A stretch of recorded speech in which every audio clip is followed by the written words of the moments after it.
Non, c'est à moi. Oui, on fera les questions après. Voilà, bon.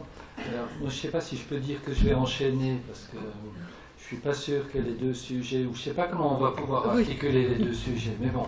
Moi, je suis psychiatre, je m'appelle Thomas Ville, je suis psychiatre, je suis généraliste, je suis thérapeute systémicien, comme j'ai dit ce matin, je dis plus de famille, parce que je vois des systèmes qui se définissent comme famille, et puis d'autres systèmes qui ne se définissent pas comme famille, par exemple. J'ai plusieurs enfants plusieurs enfants de deux lits différents. Il y a les uns que je vois, je suis le père, les autres je les vois plus, je suis le père aussi, mais voilà, on a des relations extrêmement différentes. Du coup, je me dis plutôt, on est des systèmes, et puis on se rencontre et on se définit comme tel. Alors dans ma pratique à Genève, alors je ne sais pas comment ça se passe chez vous et tout ça, il y a des systèmes qui disent, quand j'ai proposé à un moment donné aux gens de venir avec la famille, ils disent non, non, mais nous on a des problèmes tout seuls. Et puis, j'ai pas de problème avec mon conjoint ou ma famille, moi j'ai un problème avec moi-même. Donc j'ai été obligé de repenser la systémique parce que je suis un peu borné et j'ai essayé d'autres modèles comme la psychanalyse tout au début où j'ai eu des mauvaises expériences, j'ai vite laissé tomber. Et puis la cognitivo, bon c'était sympa mais je comprenais pas non plus très bien. Mais la systémique, il y avait quelque chose qui m'attirait. Donc je me suis dit, ben voilà, il faut bien que je fasse... D'autant plus, voilà, il faut que je fasse la systémique avec l'individu, et d'autant plus que j'ai évolué, alors ça c'est peut-être un côté un peu rebelle, dans un milieu où on disait plutôt à Genève, oui. Oh ben ouais, bien, ouais, ça va mieux comme ça. Ouais, faut me dire, oui, oui. Et du coup, j'évolue dans un milieu aussi où on disait « Ah, la systémique, ça c'est pour les couples et les familles, mais l'individu, c'est la psychanalyse. » Bon, moi, franchement, ça m'a pas plu, et puis ça m'a plutôt motivé à penser la systémique pour l'appliquer à l'individu. Alors, comme j'ai écrit dans ma... Ça, c'est un petit peu pour me présenter. Comme j'ai écrit dans ma présentation, je pense que M. Trump, dont un certain nombre de personnes disent que c'est un fou, moi je pense que c'est une personne assez ordinaire, mais qui dit haut et fort comment fonctionne un individu. Alors il est assez fort et puis il est capable d'imposer son point de vue à d'autres. Par exemple, lorsqu'il se retire de la COP 21, je ne vais pas faire de grosses politiques comme ça, mais juste pour montrer comment le lien on peut faire entre une organisation du monde, politique et tout ça, et comment ça se passe au niveau des individus. Qu'est-ce qu'il dit quand il se retire de la COP 21?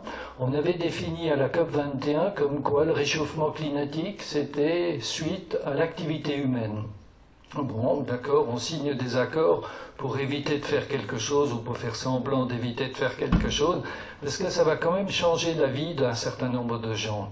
Monsieur Trump, finalement, il décide que non, le réchauffement climatique, c'est pas un problème, et puis de toute façon, c'est pas un problème pour les Américains. Alors, qu'est-ce qui va se passer? Le niveau des eaux va probablement monter, il y a des gens qui ne sauront plus où habiter, ils savent déjà plus maintenant, parce qu'il y a des îles qui commencent à être inondées, mais M. Trump va construire un mur ou a construit un mur autour de son pays. Surtout, moi j'ai besoin de vous, je fais ce que je veux, mais vous, vous allez perdre vos terres, mais c'est pas mon problème, je vous empêcherai de venir chez moi. Alors par rapport à ça, au niveau de l'individu, je propose que finalement, j'ai pas tellement de problème avec le mur de M. Trump, mais je pense qu'il faut l'utiliser autrement, il faut empêcher les Américains de sortir. Voilà, ça c'est ma proposition au niveau politique international. Je ne sais pas très bien comment le faire, mais quoique, je pense que c'est ce qu'il faut faire un petit peu au niveau de l'individu.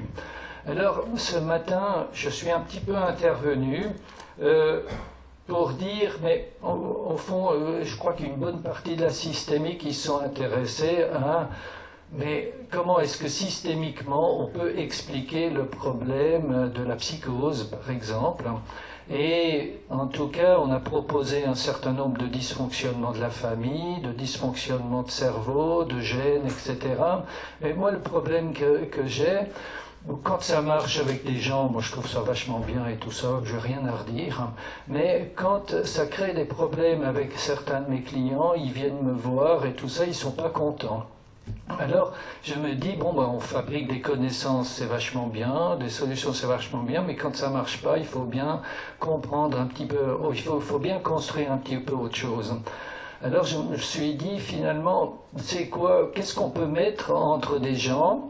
D'une part, entre des gens différents, quand on a une famille qui n'est pas contente d'un psychotique, bon, je comprends, mais quand on met, par exemple, un dysfonctionnement neurobiologique entre, et que la personne concernée, les familles sont soulagées parce qu'elles peuvent se dire, ouais, c'est pas nous, c'est son cerveau, ok, c'est pas un souci, elles sont contentes, mais il reste un autre problème, c'est que la personne, elle doit vivre avec un cerveau qui dysfonctionne. Et ça les arrange pas toujours. Donc, dans ce sens, je suis arrivé, je vous donne ce que je dis, et après je vous dis comment j'y suis arrivé. En fait, pour moi, une personne, c'est finalement devenu une personne qui agit et qui a un discours là-dessus. Alors, quand une personne agit d'une certaine manière, qui fait le con, je sais pas, moi j'ai une famille qui se plaignait que leur fils psychotique, il coupait des fils électriques avec une paire de ciseaux. Et il dit, mais vous vous rendez compte et tout ça, et en plus il veut même pas prendre le traitement. Je dis, bon, ben, c'est vrai que vous avez raison, mais jusqu'à preuve du contraire, il n'est pas mort. Tout le monde s'attendait à ce qu'il meure, mais là, en l'occurrence, il n'est pas mort. Moi, franchement, je ne conseillerais pas à personne de couper des fils électriques. N'empêche, l'expérience de cette personne fait qu'elle n'est pas morte. Je ne sais pas comment, je ne sais pas pourquoi, mais une inquiétude d'un côté ne peut pas s'expliquer d'une expérience de l'autre côté. D'autant plus que cette personne à laquelle je pense, elle refusait catégoriquement de prendre des médicaments et chaque fois, mais elle avait des comportements assez dangereux, jusqu'à ce qu'on, dangereux, enfin considéré comme dangereux, et puis à l'hôpital ça se passait toujours très mal, etc. Du coup, j'ai pris, disons, j'ai pas attendu cette personne pour penser ça, mais ça fait longtemps un petit peu que je pense ça. J'ai repris un petit peu l'expérience de Boyle, je sais pas, et de la science expérimentale. Je sais pas si vous connaissez cette histoire qui se passe, je crois vers la fin du XVIIe siècle. C'est-à-dire, c'est un monsieur, il a inventé une pompe à vide. Bon, et puis, pour expliquer des phénomènes scientifiques à l'époque, il reproduit des expériences, mais même si ça marche pas trop mal, ça lui permet quand même de décrire un autre phénomène, disons, une autre comment dire, expliquer un phénomène pour lequel on avait une explication autrement. Et alors, c'est vrai qu'il utilise, par exemple, sa pompe à vide, c'est-à-dire, c'était une bulle en verre, il met un canari là-dedans à un moment donné, et puis, ou une bougie, il met une bougie, il l'allume, puis un monsieur, c'est fermé hermétiquement, il y a des tuyaux, puis son aide, il se met à pédaler avec une pompe, puis on voit la bougie qui diminue. Et alors, lui, il explique ça par la raréfaction de l'air, et c'est un peu l'idée à l'époque du vide qui commence à naître. Bon, aujourd'hui, je ne sais pas s'il y a des gens qui pensent que le vide n'existe pas. Levez les doigts. Non, bon, moi, je mets un tout petit peu en doute, mais bon, j'ai d'autres raisons. Mais à l'époque, c'est ceux comment dire, la majorité des gens ici auraient levé le doigt. Parce qu'à l'époque, le vide n'existait pas. Voilà, le vide n'existait pas, ou seulement dans la tête de certaines personnes. Alors, mais en fait, on peut utiliser ce dispositif pas pour dire...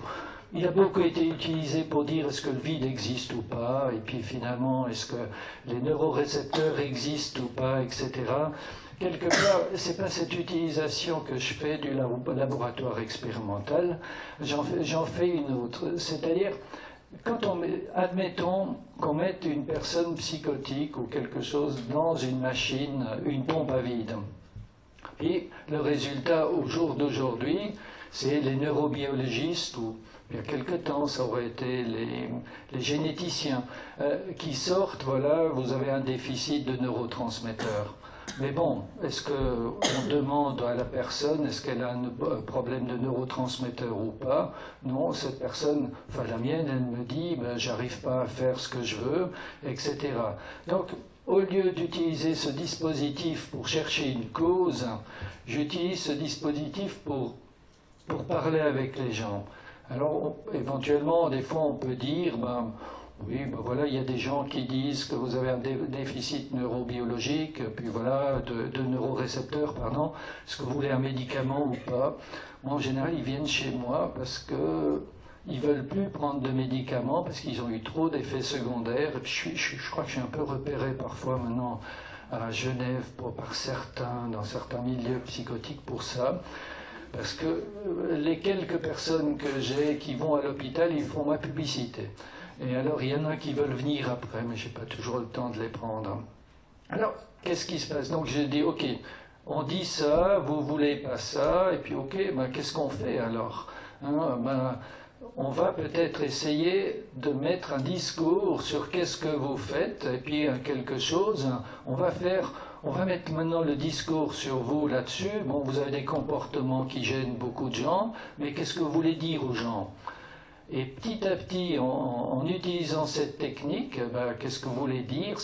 On va fabriquer un discours sur des faits qui fait que petit à petit, eux, dans un premier temps, je comprends rien à ce qu'ils disent, je m'excuse, c'est des discours très compliqués, très un peu, je sais pas, ésotériques peut-être, je sais pas, en tout cas difficilement compréhensibles parce qu'on n'a pas l'habitude de ça.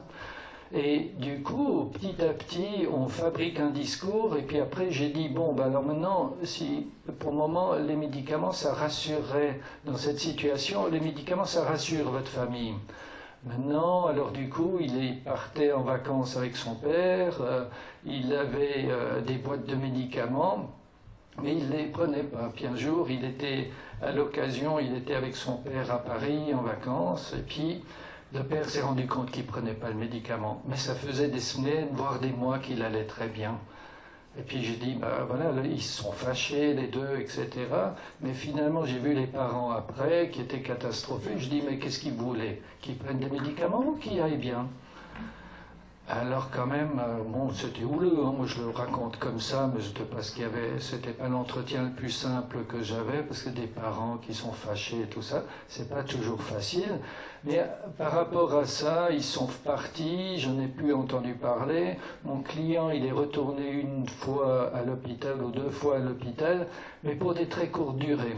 Et comme il ne prenait pas de médicaments, j'ai dit, bon, si vous voulez sortir, vous savez ce qu'il faut faire avec les psychiatres. Si vous faites le fou, ils vous injecteront des médicaments contre votre gré, ils vous enferment. Si vous êtes calme, ils vous laisseront sortir rapidement. Alors voilà, du coup, les hospitalisations duraient 3-4 mois, ils durent parfois quelques jours, mais pas très longtemps.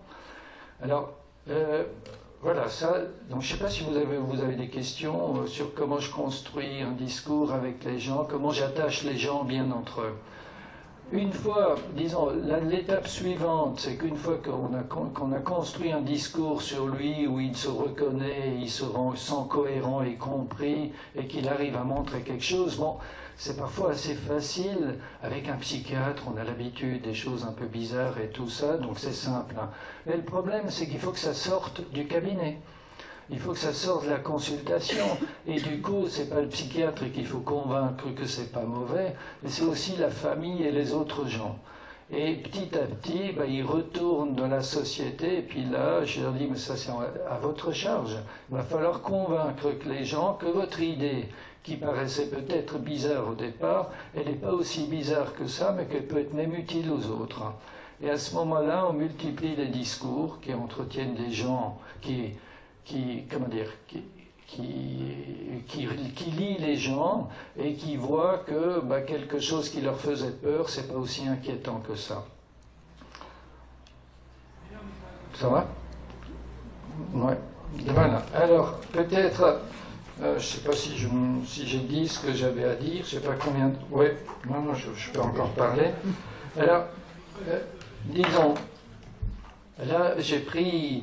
Un jour, il y a une dame qui me vient, là je montre un petit peu concrètement aussi, il y a un jour une dame qui est venue, qui travaillait dans un service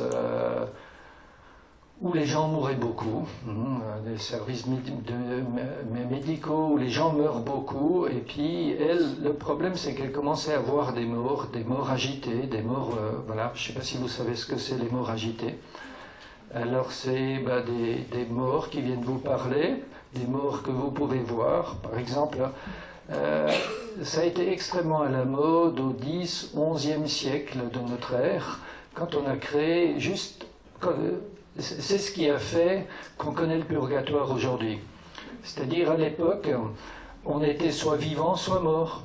Et puis, à un moment donné dans l'histoire, il y a eu beaucoup de morts qui sont venus embêter les vivants. Au point où l'Église s'est réunie en disant mais qu'est-ce qu'on fait avec ces morts? Et alors du coup ils ont créé le purgatoire. Je vous la fais simple, mais ils ont créé le purgatoire pour que les vivants puissent encore régler des choses avec les morts et les morts avec les vivants. Et petit à petit dans l'histoire, les morts ont disparu et ils ont laissé les gens tranquilles. Alors voilà, ça c'est quelque chose que j'utilise. Donc cette dame, elle vient, je connais, il faut dire maintenant je le raconte comme ça, mais pendant longtemps, j'ai pas osé le dire parce que je me disais, mais qu'est-ce qu'on pense de moi? Qu'est-ce qu'on va penser de moi si je dis ce que je fais dans ma consultation? Puis depuis j'ai grandi, puis voilà, ça va mieux maintenant. Mais disons, cette dame, elle vient et puis ça a radicalement changé ma manière de pratiquer. Elle vient et puis elle avait quitté un psychiatre dont elle n'était pas d'accord, qui voulait la mettre sous médicaments et tout ça, et elle avait refusé. Puis finalement, le généraliste qui s'en occupait me l'envoie, sachant pas vraiment comment faire autrement. Alors elle vient et puis petit à petit, donc elle était suicidaire, elle avait fait des actes suicidaires, mais elle n'a jamais été hospitalisée. Les médicaments qu'elle avait, ça marchait pas très bien. Et puis, au bout d'1 ou 2 heures d'entretien, elle me raconte, au bout peut-être la 2e ou 3e rencontre qu'on a eue, elle me dit qu'il y a une madame que j'ai appelée maintenant B', dans un livre que j'essaye d'écrire, et cette B', disons, c'était une morte vivante, sauf que cette dame, elle disait, voilà. Et quand elle me dit qu'il y avait une morte vivante, donc normalement je suis psychiatre, j'aurais dû, tiens, elle a des hallucinations, etc., trouver une explication, les médicaments. J'ai dit, ah bon, écoutez, moi je ne sais pas qu'est-ce que disent les morts vivants. Enfin, elle n'avait pas dit mort vivant, elle m'avait dit, voilà, elle est morte et tout ça. Je dis, mais qu'est-ce qu'elle dit et comment on fait pour parler avec ces gens? Moi je ne sais pas.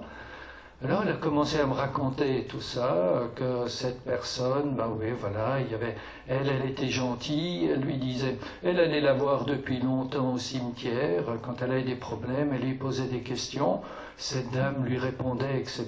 Et puis en ce moment aussi, il y avait des morts extrêmement méchants qui venaient, qui lui disaient suicide-toi et tout ça. Puis je lui disais, mais B', là, qu'est-ce qu'elle dit pour vous? Elle dit non, mais là, elle me dit, oui, c'est pas mal la mort. Mais t'es pas pressé, il ne faut pas être pressé pour venir. Puis du coup, j'avais une alliée dans ma thérapie. J'allais pas m'en débarrasser avec des neuroleptiques ou autre chose, ou dire vous êtes psychotique, etc. Non, il y a quelqu'un qui m'aide. Moi, je ne vais pas m'en débarrasser. J'aurais pu me poser la question, est-ce que c'est vrai ou pas, mais je ne voyais vraiment pas l'intérêt de faire ça. Du coup, je lui ai dit, ok, en 3 semaines, ce que j'aurais... Alors si j'aurais dû écrire à une assurance maladie, j'aurais dit un trouble dépressif sévère avec des symptômes psychotiques. Mais j'aurais aussi expliqué à la personne, j'ai dit, vous savez, si je parle des morts vivants, un assureur, il va me prendre pour un fou, il ne va pas rembourser. Il ne rembourse pas les trucs pour les morts vivants. Par contre, si je dis que c'est une psychose, voilà, je fais référence à, ce matin on a parlé du DSM, le DSM ou la CIM-10, comme on utilise à Genève aussi. Bon, il comprendra et puis il remboursera, mais autrement il ne remboursera pas, donc voilà, c'est juste une manière de parler. Alors voilà, donc maintenant je me dis quand même, la question qui se pose, c'est quand même, si je vais un peu au-delà de ces récits thérapeutiques, il y a quand même quelque chose dont je me rends compte que quand je vois monsieur Trump, comment il traite tous ceux qui ne sont pas d'accord avec lui et les conséquences que ça va avoir, mais je me suis aussi dit que c'est assez le reflet du monde d'une personne ordinaire et puis ce qu'on entend souvent quand on impose quelque chose à quelqu'un d'autre. C'est quand même, moi j'ai fait un peu une autocritique de ma pratique aussi, de la position du thérapeute qui a du pouvoir et qui peut imposer à un moment donné quelqu'un un diagnostic, que ça lui plaise ou pas. Il a même des livres et tout ça pour se référer, pour dire si c'est comme ça, que ça vous plaise ou pas, moi je sais, vous savez pas. Et je me suis quand même interrogé sur la relation du thérapeute et de cette violence qui peut s'exercer de cette manière sur les gens. Parce que je pense que si je fais ça, je suis pas très différent de M. Trump. C'est-à-dire, je mets la personne dans la peau que moi j'ai décidé et lui, il n'a rien à dire. Et je pense qu'un des gros problèmes de la psychose ou de ces problèmes psychiatriques et tout ça, c'est ce rapport de domination et de pouvoir qu'on exerce les uns entre les autres. Alors, comment dire, je me dis que peut-être le gros problème, c'est la violence. Alors, ce que j'ai entendu ce matin, c'est qu'on se pose beaucoup de questions pour expliquer, la cause des troubles de comportement chez les gens, que ce soit les comportements ou les discours des gens qui nous gênent et tout ça, et comment on normalise ces comportements et tout ça, je me dis, mais finalement, on est quand même une drôle de culture où quand on a tous l'habitude, je vois personne qui se ressemble. Bon, à part, voilà, il y a le groupe des cheveux blonds, bruns, grands, petits, peut-être plus ou moins gros et tout ça, mais personne ne se ressemble. Mais donc, on vit quand même dans un monde où, par contre, on devrait tous dire la même chose. Et alors, ça, les yeux, ils se sont déjà habitués à voir des gens extrêmement différents, mais souvent les oreilles, ils ne sont pas encore habitués à entendre des choses extrêmement différentes. Alors, par rapport aux psychotiques, je me dis, bon, moi des fois, je leur dis, moi, j'entends pas, je comprends pas ce que vous voulez me dire, mais on va trouver un moyen pour se comprendre. Et je pense que vraiment, il faut aller là-dedans et sortir de cette violence. Alors, pour théoriser un tout petit peu la thérapie systémique, donc j'ai essayé de dire, le discours qui sort d'une rencontre, il faut qu'il fasse du bien. Il ne peut pas faire du bien au thérapeute et du mal à la personne. Il ne peut pas faire du bien à la personne et mal au thérapeute ou mal à son entourage. Il y a des discours qui font du bien ou du mal, mais il faut que ça fasse du bien ou du mal. Il faut que ça fasse du bien à tout le monde.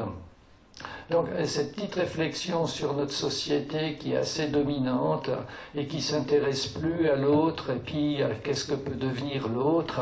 Par exemple, je l'ai entendu samedi dernier sur France Culture. On avait entendu, il y avait un jeune député de En Marche, qui s'appelle, le prénom c'est Thomas, le nom de famille je l'ai oublié, mais on peut se retrouver, c'était samedi dernier. Et alors il parlait de la réforme qui allait avoir lieu à l'Assemblée nationale. Et cette réforme, à l'Assemblée nationale, c'est de limiter le temps que les députés ont avant de changer une loi, de proposer un changement de loi. Tous les députés, ils ont le droit apparemment de s'exprimer. Alors il expliquait, mais c'est du temps perdu, de toute façon il n'y a personne qui est là. Puis je me suis dit, ouais, c'est assez représentatif. Ce que dit l'autre, ça intéresse très peu de gens. Et je pense qu'il faut remettre ça entre nous, il faut de nouveau s'intéresser aux gens, et au lieu de dire quand on ne comprend pas, ça ne veut pas dire qu'il a un problème, ça veut dire que comprendre, pour moi, être thérapeute, c'est communiquer, oui, ok, c'est très bien, moi je sais parler, mais est-ce que je sais écouter ce que dit l'autre ?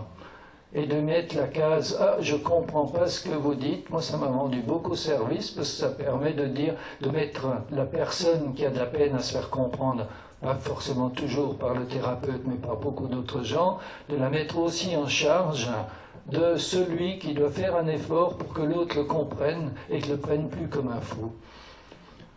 Alors voilà, je crois que je peux pour le moment m'arrêter là et laisser de la place aux questions.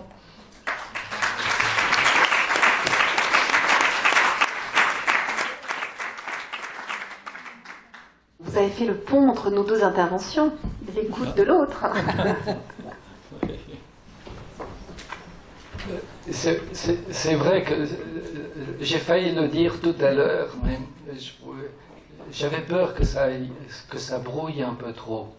Parce que c'est quand même pas évident, disons, ce que moi j'ai compris, pas dans le travail que vous faites, mais votre présentation, vous partez du collectif, et moi je pars de l'individu. Mais en fait, j'ai abandonné l'idée que l'individu, c'était une personne en chair et en os, qui a des gènes, qui a une biologie, qui a un corps, un cerveau, etc. Je me suis dit, j'ai détaché l'individu de ça, l'individu systémique et relationnel, parce que je veux en faire un problème relationnel de l'individu.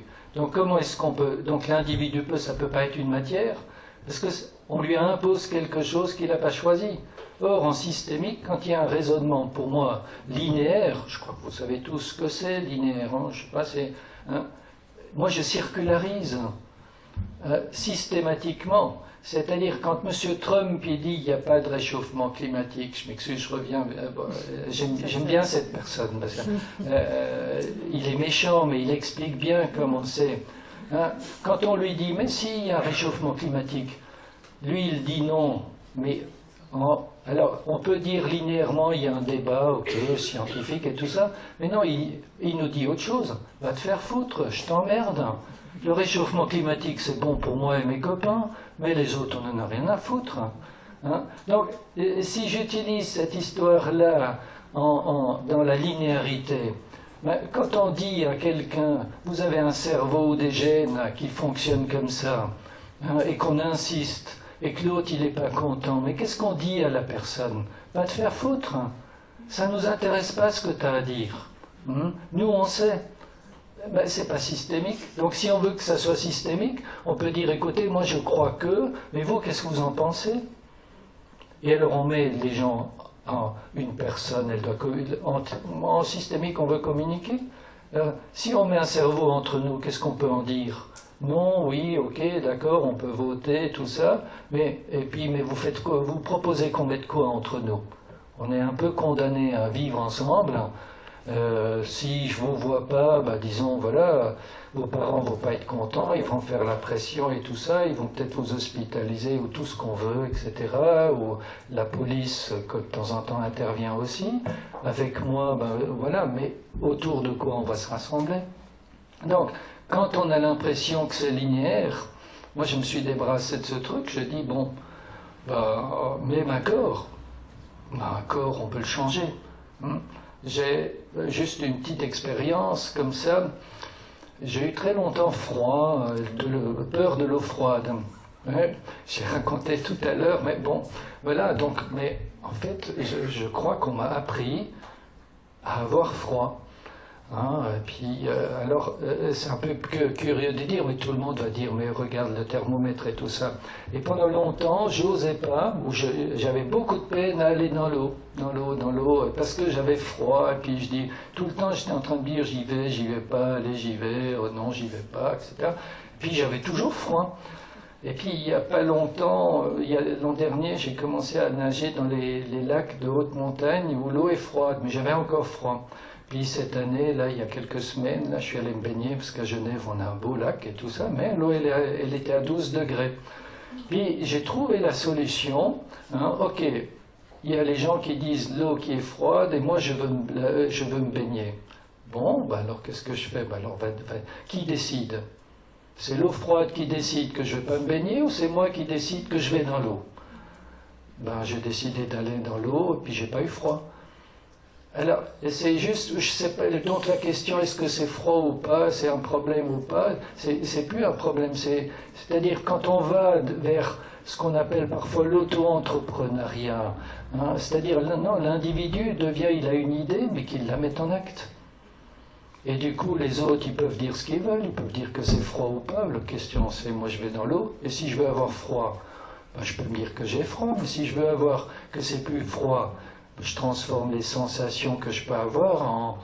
c'est du courage, c'est bien, tu fais ce que tu as envie. tu as décidé de le faire. Alors, donc, du coup, on transforme même les sensations qu'on a à soi-même. Elles nous sont tout aussi imposées que le reste. Mais nous, on peut nous imposer aussi un certain nombre de choses à nous-mêmes. Mais, comment dire, on ne peut pas faire ça tout de suite, tout pour tout. C'est petit à petit. C'est comme la conquête sociale. Moi, comme je disais ce matin, j'ai milité pour les insoumis. C'est-à-dire, c'est la conquête sociale, on grignote petit à petit. On prend notre place petit à petit et on change ses habitudes, et petit à petit, on change nos environnements et nos relations avec les autres. Moi, j'avais une question pour Marie. Je voulais savoir, vous avez évoqué la manière dont vous ameniez travailler sur le discours pour aider justement les patients à pouvoir exprimer. Si vous pouviez en dire un petit peu plus de quelle manière vous arriviez à travailler sur ça. Disons, pour moi, comme j'ai dit, je réduis l'individu, je vais dire ça comme ça, à disposition un corps et une pensée. Le corps et l'esprit, c'est un vieux truc. Voilà, je ne vais pas revenir sur l'historique et tout ça, mais on pourrait en parler. En fait, je dis peut-être, du temps de Platon, Platon a séparé le corps et l'esprit, et il a dit, l'esprit fabrique des idées pour le monde des idées, puis le corps, il est sur Terre. Il l'a peut-être pas dit comme ça, mais Onfray le dit à peu près comme ça, mais la vie sur Terre, c'est très différent. Et les grands opposants de Platon de l'époque, c'était un type qui s'appelait Démocrite, et alors lui, il disait, la philosophie, c'est mettre en acte une idée, mettre en vie une idée. Et alors, il ne s'entendait pas au point où Démocrite, qui est mort après Socrate, dans la classification qu'on connaît, qui commence un petit peu comme avec Jésus, la philosophie commence avec Socrate, et Démocrite est mort après. Mais en fait, on le classe chez les présocratiques. Alors, moi, je cherche. J'ai beaucoup aimé les descriptions, je ne sais pas si les gens qui étaient là ce matin, le docteur Christian Escoff, j'ai trouvé que c'était extrêmement concret. Il parlait de situations très concrètes. Moi, je pars du principe, c'est pareil, comme les gens, ils ont un corps à disposition, une pensée, je dis, vous avez fait quoi? Ou, quand ils disent, voilà, on a fait ça et ça, je dis, mais qu'est-ce que ça veut dire? Mettez un discours là-dessus. Et quand ils viennent avec un discours, il m'aime plus, je suis angoissé, tout ça, je dis, mais qu'est-ce que... Ça se passe comment concrètement dans votre vie? Je vais sur le concret et je construis une relation entre le dire et le faire. Je théorise un tout petit peu la relation qu'une personne est là. Alors, entre ce qu'elle dit, ok, mais vous voulez dire quoi de manière générale? C'est comme s'il y avait une idée globale qu'une personne met en acte d'une manière très particulière. Et alors je construis là-dessus, alors souvent c'est un peu des caricatures, mais c'est une théorisation que je pense que j'ai repris à Gramsci, c'est un communiste italien que Mussolini a mis à l'écart en prison, qui a écrit les livres, les cahiers de prison, qui m'a beaucoup marqué, parce que la théorie, moi j'y crois pas, sauf si ça permet de reproduire un programme, de reproduire un certain nombre de choses qu'on aime ou qu'on n'aime pas. Il vaut mieux l'utiliser pour faire des choses qu'on aime bien. Donc je ne sais pas si c'est clair ce que j'ai dit, si je réponds à votre question. Mais en tout cas, je cherche pas, je fais jamais de génogramme.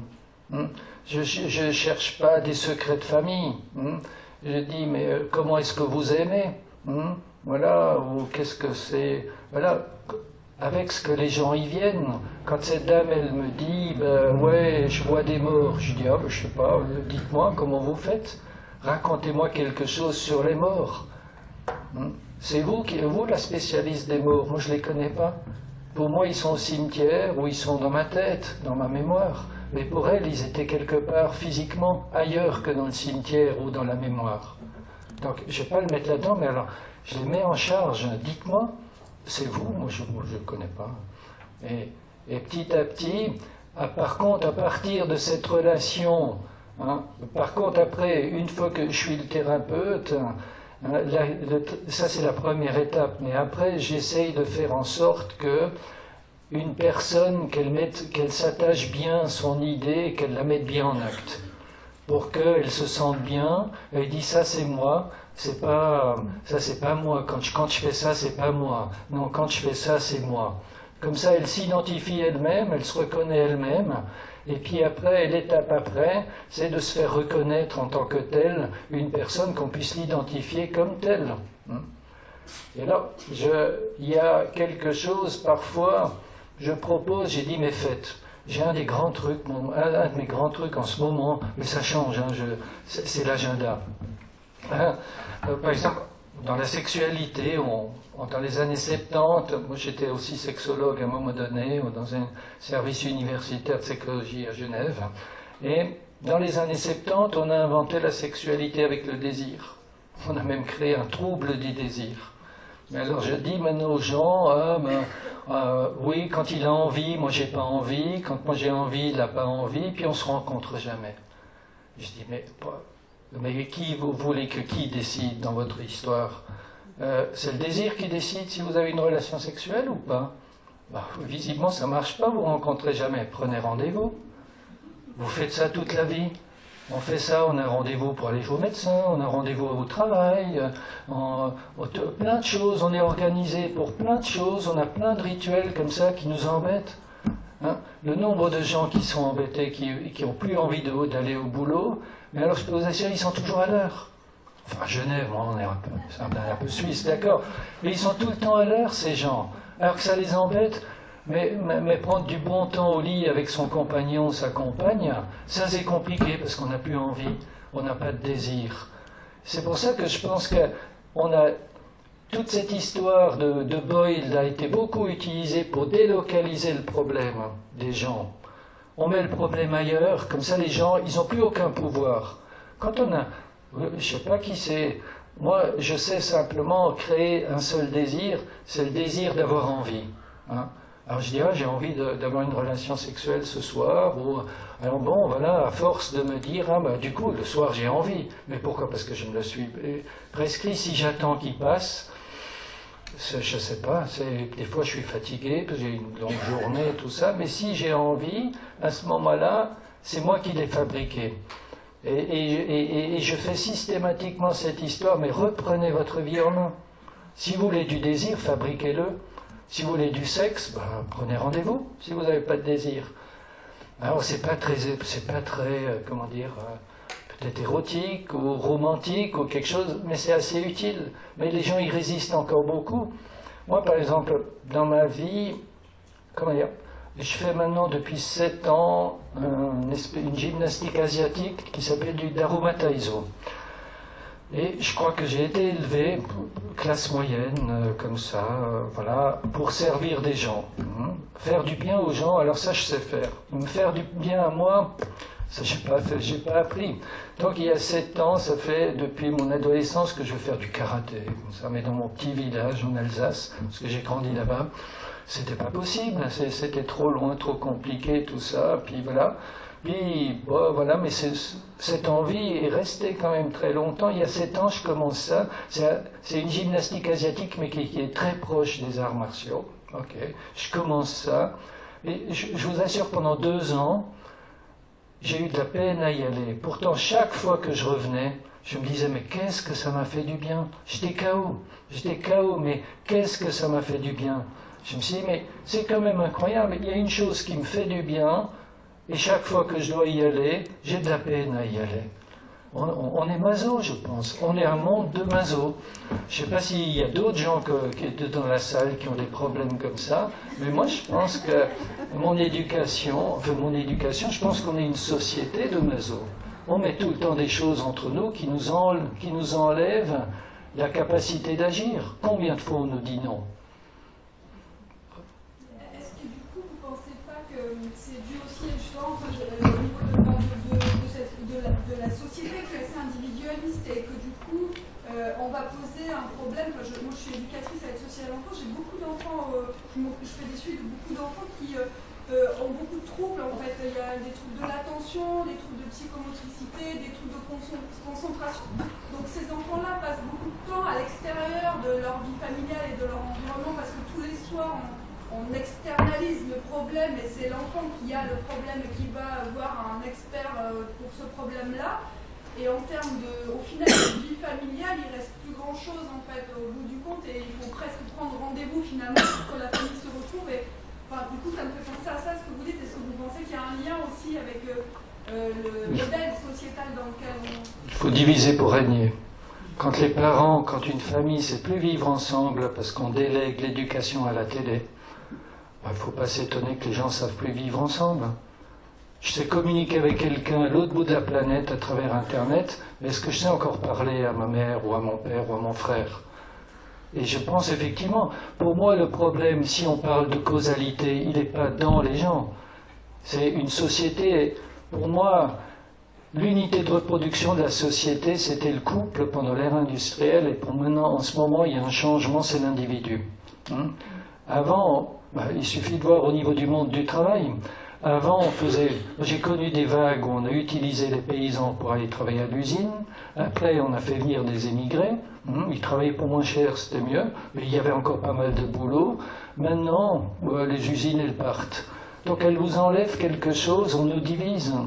Et après, le problème c'est, des fois je dis, c'est entre le patron et le patron, mais je pense qu'on a une relation sadomaso entre nous, c'est-à-dire on se fait du mal entre nous, on hiérarchise systématiquement, et on est dans un monde qui hiérarchise, ça c'est mieux que ça, on impose, et on négocie pas. On dit qu'on est une démocratie, mais qui a un débat démocratique avec son enfant quand il doit aller au lit le soir parce que le lendemain il a l'école? On ne le fait pas, on impose. Alors je dis pas, ça ne veut pas dire que... moi j'essaye de faire ça avec mon bébé. Quand il avait 5 semaines, j'ai commencé à j'ai communiqué avec lui tout petit. Et quand il avait 5 semaines, on a communiqué pour la première fois. C'est-à-dire, à un moment donné, quand je rentrais du boulot, je faisais... Voilà, puis bon, voilà, je le voyais, voilà, etc. Puis, au bout d'un moment, vers l'âge de 5 semaines, un jour, dans un premier temps, quand je faisais... Au bout d'un moment, il a répondu... Mais avec beaucoup de difficultés. Et à 5 semaines, je l'ai couché, j'ai pas fait, je l'ai pas fait exprès, c'est lui qui a fait.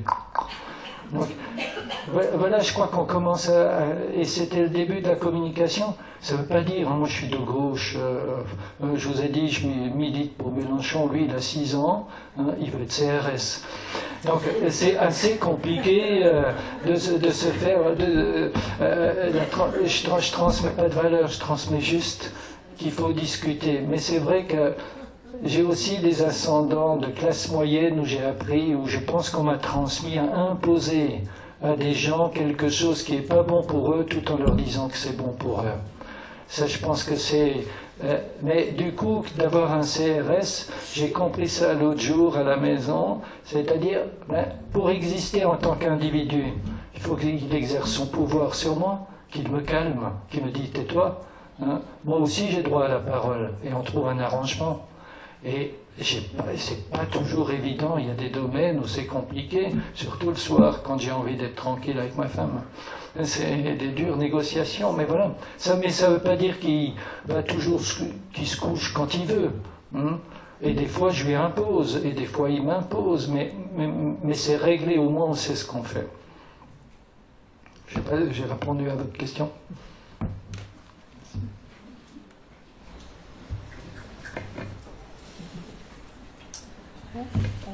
Bon, alors, peut-être pour clore, je pense que pour rejoindre nos deux trucs, tu as dit tout à l'heure qu'on se rejoignait, je pense qu'il ne faut jamais séparer l'individu de la société.